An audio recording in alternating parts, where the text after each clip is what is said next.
unfolding here today. We're going right back to Steve Quayle. And that's why when Steve Quayle gets on, I get real excited and start jumping in and start getting upset because I say globalist documents state they want to reduce population by 90%. You know, they're on record saying that we're the main enemy and they're organizing society around destroying us. But see, Steve Quayle comes on and he gives a source. And I do that a lot too, but then I just start remembering that document and hundreds of others, and my brain just explodes with the frustration that we're not making this stuff up, people. And this is what I want to say, and I want to get Steve Quayle's take on this after I talk about an important issue. I want to be thinking about this. Imagine if there was a 25-year-old guy in town, in your town, who started writing books about how he wanted to kill 90% of people in the town. You'd start watching him, you started getting concerned about him, and when he took a wrong step, you know, he'd be in jail. Or the police would talk to him and say, you planning to really kill somebody? Because that's premeditated, and we're going to go ahead and slap you in jail right now. You have David Rockefeller, Zbigniew Brzezinski, Henry Kissinger, the head of Pepsi, the Chinese Communist government, Charlie Rose, basically every globalist you can imagine, talking about the big end game being world population reduction of 90%. Prince Philip, I say Ted Turner, Prince Charles, the Dutch Queen, Beatrix, her son, just you name it, Dr. Pianka, all of them. You don't get in the club unless you're in this religion. See, I study the religion of my captors, basically, that are trying to shut down my freedom. But they don't want to make it too obvious because they want everybody to stay asleep. I'm jumping up and down saying, you better get awake to this. They have all said their plan. And you know what? They're about 5, 6, 7 years behind some parts of the plan. They're 20 years behind on other parts. They're ahead on some parts. In my view, that's a good question to ask Quayle. Where does he think their plan is? But here's the issue. They are guided by a dark dream of mass death, and then they merge with machines. Their God has told them, whether you believe in that or not, they write about it. How Lucifer is their God and the Earth First Battalion in the Pentagon. That's what Men Who Stares Out Goats comes out of. And General Stubblebine, I'm not saying he ran that, but I think he's a good guy overall. But we've had the Major General on.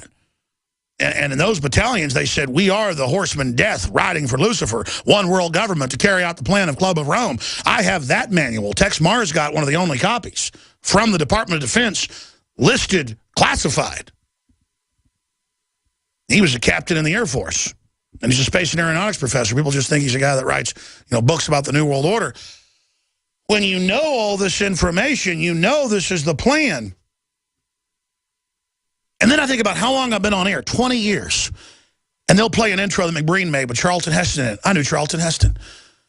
I know Major Stubblebine. I know, and I'm not bragging, I know Dr. Frederick Whitehurst, the head of the crime lab that exposed the FBI fraud. I knew Gary Webb. It's just when you do this talk show focused for 20 years, and you know everybody from Steve Quayle to George Norrie, from Ron Paul to Rand Paul, and you've got all this data, I don't think the average person in government is doing this much research. They're compartmentalized. Only the Illuminists are doing it, and they're from their perspective. We're doing the perspective research from our perspective of loving humanity, wanting to build humanity. But in a way, you stare into the abyss, you become the abyss, as Nietzsche said. I know their plan. I live it by studying it, and I'm so close to them. And I don't love them. I detest them. They have the quote in Ender's Game, when you study an enemy so long, you know them and then you love them. No, you don't love them.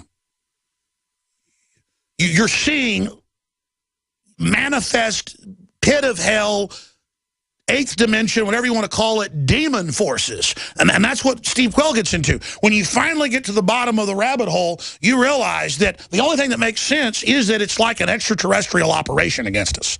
I mean, I'm just going to come right out with it. And I love God. It's the Christian perspective. It all fits right there. That this is a master diabolical plan. But God says we can beat it if we have knowledge. We perish for lack of knowledge if we understand the mass deception. Because they're offering the Illuminati eternal life through computers, but first they got to kill us because they got to save the earth. But then meanwhile, they're doing GMO and all this stuff that's killing the earth. No, folks, they're going to kill the earth. You understand how we're on a planet? Of course there's stuff jacking with us. What do you think's going on? Can't you see it? And I don't care if the Media Matters and the White House makes fun of me. I've covered Skull and Bones. I've covered Bohemian Grove. I grew up around that crap in Dallas. You people all know what you're involved in. And you're going to get destroyed by it. And I don't want to be destroyed by it. I don't want my soul destroyed by it. So whether it is entities or not, the mass consciousness of humanity is manifesting this devilish archetype. Take that. See, either way you cut it, it's real. I'm going to Steve Quayle. I'm going to shut up at the balance of the hour, give him the entire rest of the hour, and then 20 minutes to the next, then we'll take calls. He's got so much to say. He just really sets me on fire. Catching fire is what's happening here. And it's those fires in the minds of men of truth and justice that will lead us out of this. And all I know is it's real. That's why they attack me all day and say I'm not legitimate and I don't mean what I say and it's not real, because they got my phones tapped. They got my MO. They know who I am. They know my family. They know I'm real. And they're into bloodlines. They know my family bloodlines are always fighting. I'm going all the way back. And that's just how things work. And so they absolutely want to destroy me, and they probably will. But what matters is they won't get my soul. And folks, they're coming after you. If you're a good person and love God and love justice and love puppy dogs and kittens, but you're strong and have the will to crush them, they want you destroyed. Do you understand that? There's no room for us in their system. Now, before we go back to Steve Quayle, we will sell out of X2. You notice we're sold out of colloidal silver. And it'll be a few weeks till we get more, maybe. High quality, 30 parts per million. I got a whole cupboard of it so I can give it to other people around me if need be. Survival Shield X2, from all the science and research we even get into it yesterday with Dr. Group, is just as important for your body's defenses and capacity to be healthy. It's changed my life. People can see the difference in my physique, my health, my energy. Survival Shield X2 is going to sell out at the current rate. We thought we had enough budgeted to just last a few months till more came in, but everybody's, just going after it. And see, people say, well, why don't you just make enough? Because we don't have the money to make a huge stockpile.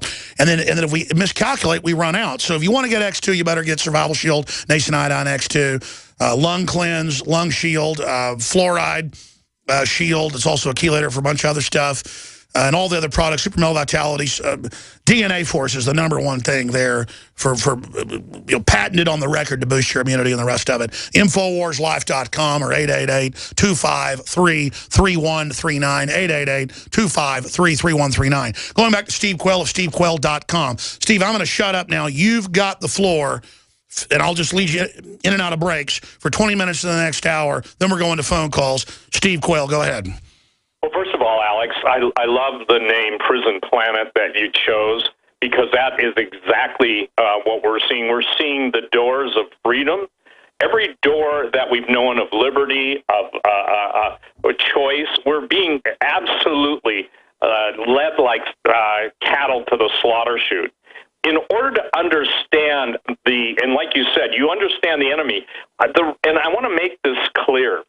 When I am talking about, for instance, a book I wrote, Xenogenesis, I'm not just pitching the book to people to buy it. I'm saying after living this stuff, and Alex will tell you too, you live this stuff 24/7, when you come to the ultimate conclusion and you draw that conclusion for the listeners and the readers, they see it and they say, well, this is what's going on. That's what we're looking for, because only then will people get active. And Alex, I mentioned Breathe No Evil the other day. We sold out after your show. I'll probably sell out of Xenogenesis. I've got, enough to meet the demand, but Xenogenesis was my last attempt at basically saying, here it's all. In other words, I came to the end of my rope in trying to tell people, because we're right there. There are people arguing we got this much time, we don't have this much time here or there, or just kind of like you said. I believe we are at the closing moments, and I don't mean that like we've got hours or days left, but we don't know that. And what we're doing right now is dealing with a situation where the Illuminati, the Satanists, the avowed Luciferian worshipers are literally licking their chops. What people don't understand is that it's going to be so, and I don't mean to sell gore, but I'm saying it's going to be so difficult for the people that Jesus said men's hearts will fail them for fear of looking after those things coming upon the earth. Now, the other day, you and I were talking when we were on last about the 100 truck convoy, I think it was Conway Freight and Coca-Cola trucks, and somebody actually sent me, Alex, an email saying, well, they're going to the Special Olympics. They're not going to the Special Olympics. Good night. The Special Olympics needs probably no more than one semi-truck load to set up any athletic activity in the country. So the idea that these